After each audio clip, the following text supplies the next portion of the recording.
So the SIREN study is a study that was designed first of all to look at whether evidence of previous exposure to this particular coronavirus protects you from subsequent reinfection.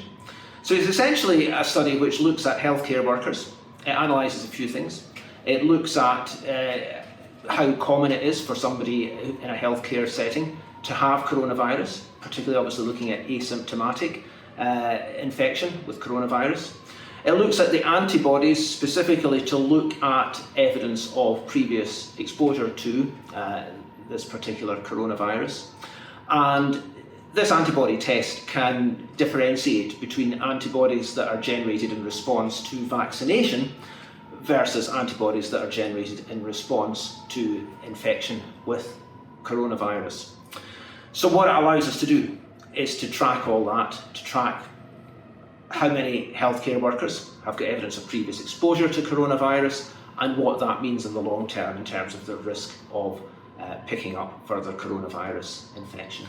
If you sign up to the study, you turn up for your first visit to the SIREN Study Hub, and that's a visit that would generally last for about 40 minutes or thereabouts.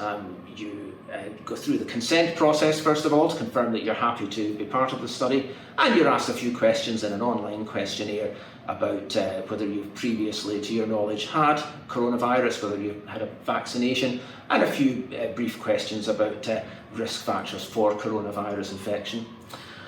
You then take off, you carry out self-swabbing to essentially swab your throat and your nose, and you have blood samples taken to look for antibodies. And then you come back at intervals. The first return visit is 2 weeks after your first visit, and again you have swabs and bloods done. And then you're given swabs away so that the next 2 weeks you self-swab yourself in your own space, in your own time, and deliver those swabs to the SIREN Hub. Essentially the whole study goes on, your participation in the study goes on for a year. So you have to be up for continuing with this study for a year. You can drop out at any time and without giving a reason, but they're looking for people who are willing to commit to a year, and it involves fortnightly swabs and bloods every 2 to 4 weeks. The advantages for society in general is to increase our understanding of coronavirus infection and what your risk of reinfection is if you've had previous exposure.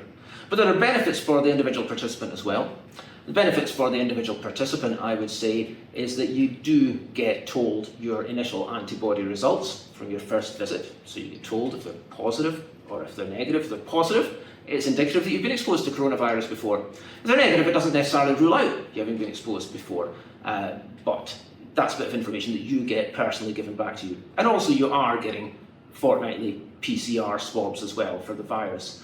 So while you certainly mustn't change your behaviour on the basis of these results, it does give you a fair bit of information about your personal exposure to coronavirus. No, we want people to participate. If they've had the vaccine, we still want you to participate. If you haven't had the vaccine for any reason, we want you to participate. So obviously take up the offer of vaccination whenever it's given to you, but yes, you can still participate in the study.